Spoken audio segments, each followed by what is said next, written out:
Are you curious to know what this monster's trait and skills are? Well, this video has been made just for you, so keep watching.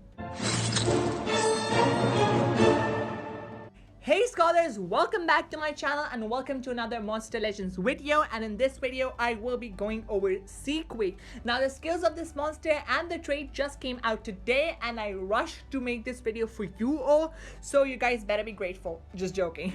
Okay, so in front of me I have Seaquake, and let me tell you, his design is nothing less than phenomenal. I love his baby version as well as his adult version. Usually I do not like the adult version of monsters, but he is beyond amazing. Having said that, I think he is from the family books as well, because his story is connected with that of Oros and Elfigurtus and Cryotan and all those mountain monsters, and I think his trait also fits that category.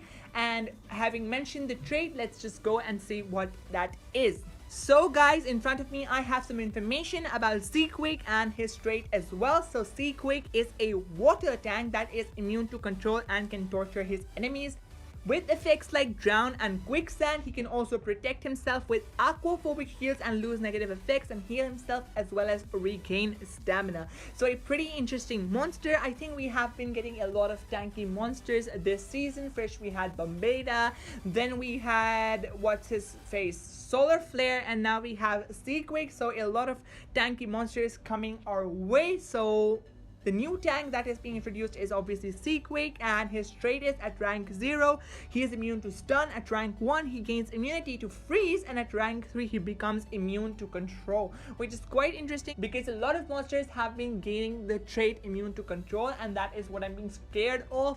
That is basically deniers, especially those that do not have skills like blind and cooldown activations, are gonna go out of fashion very soon, especially with a lot of monsters like Ignis, Heist, Seaquake, Solar Flare having traits or status casters that make them immune to control, and I think that's where the meta is going right now. Moving on quickly towards his skills.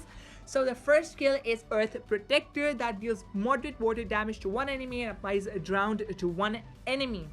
Nothing too special about this skill, this is just the default skill. Moving on, the next skill is Avalon, that applies bleed to one enemy and applies quicksand to one enemy, requires cooldown. This skill I think deals no damage, just 2 DOTs on one enemy monster. Again, this is a default skill. Moving on, we have the skill Mudslide, that applies quicksand to one enemy, applies a drown to one enemy, and applies a random elemental weakness skill to one enemy, requires cooldown. I kind of do like the skill Mudslide. Now I am wishing that this monster did some damage along with this skill. Now applying a random elemental weakness is all good and fine when you have a monster that can actually deal damage. What I would have liked with this skill actually would be vulnerable, or something that was affected by elements of all types rather than just focusing on one. But I think he has better moves ahead. So the next move is Hurricane, that deals low water damage to all enemies, applies bleed to all enemies. So I kind of like this skill a lot, because this skill not only does damage, even though it is a low water based damage, it also applies a bleed that will do a significant damage over time. Again, whatever skills we have encountered so far have been fairly simple to understand, so I can't really say a lot about how to use this monster because this is a very simple monster to use. Then we have the move Cursed Hero, that deals low water damage 1 second and applies a random elemental weakness skill to all enemies.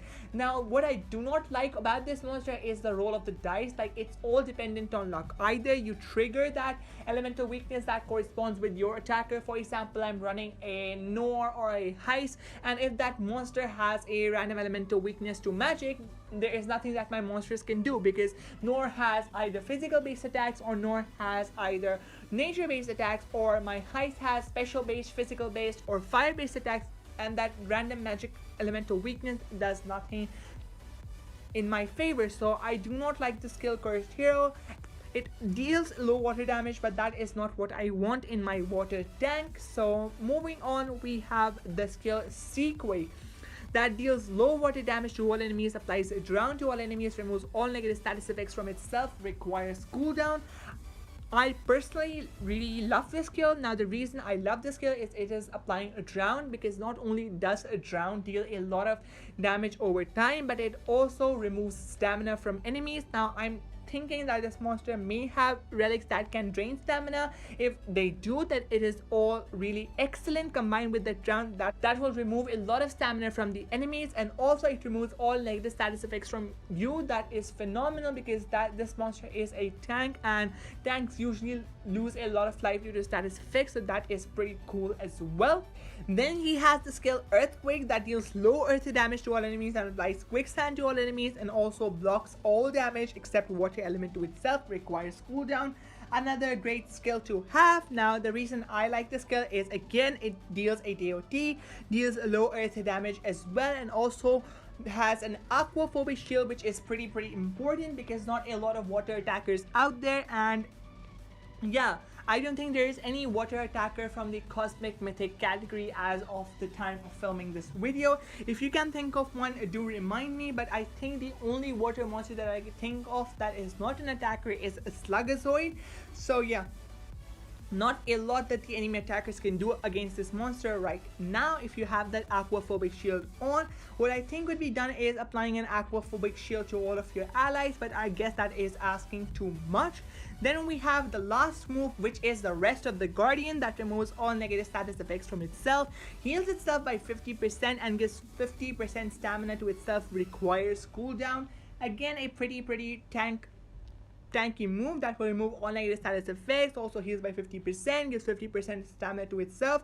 I really like this move, but I kind of wish it applied taunt to it as well, because usually tanks have taunt to themselves, or even if that monster did not have taunt in its trade, I wanted this monster to have a taunt so that it could basically attract all of the enemies' single target attack to itself and prevent your less tanky monsters from being attacked. Overall, this monster has not impressed me that much. Let's see the special that deals quicksand to all enemies, applies drown to all enemies, and applies bleed to all enemies.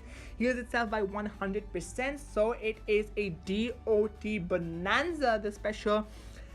And I personally do not like the special. Now you might be amazed as to why I do not like such a huge special. Now a lot of monsters are running negative effect removal, including this monster himself, so the enemy monsters could possibly be running AoE negative effect removal from Ignis, and yeah, he's being used a lot, so that's one thing to consider. If it dealt damage outright, I would have, be more in favor of that special. Now, having gone over this monster and having a brief idea as to what his skills are and what kind of dynamic this monster brings into the game, the runes that I would recommend for this monster are honestly all team speeds, or you could put in one life. Now, the reason I do not like a life rune on this monster is because this monster does not have skills that bring all of the attacks towards himself, like Megaton, Taunt, etc. If it had Megaton, if it had Taunt, it had something that could attract all the enemies attacks towards itself, I would consider giving him a life rune. But if you are intent on using him, definitely apply speed runes to him, because that will help your team overall and also help to give this monster some turns so that he can apply those DOTs, and that's what works for this monster. Now, as for the moves that I would recommend for this monster, definitely run Rest of the Guardian, run Seaquake, Earthquake, and the last move I would suggest you run Hurricane that applies AoE bleed, or you could go for a single target attack that has 0 cooldowns from either of the default skills, or a normal cooldown attack that applies quicksand and drown to one enemy and also applies a random elemental weakness that is Mudslide. So I think that concludes my preview on this monster. So I hope this served as a source of information on as to how you can actually use this monster and whether this monster is viable in the meta or not. If I had to grade this monster out of a 10, I would probably give him a 4 or a 5, because I don't believe he'll be used that much. And as to how you can obtain this monster, because I know a lot of you will be asking that in the comment section, I have done a video separately on how to get Seaquake. Now, if you did not manage to watch that video, I'll be linking it down in a pinned comment, as well as I'll be leaving a card at the very start of the video. I am assuming that you already encountered it. Even if you didn't, you can just scroll down to the pinned comment and there you will see the link on how you can get this monster. So yeah, if you did enjoy this video, please do not forget to leave a thumbs up. Definitely share this video with your friends and do not forget to click on that subscribe button. That is it for today's video. See you in the next one. Peace out.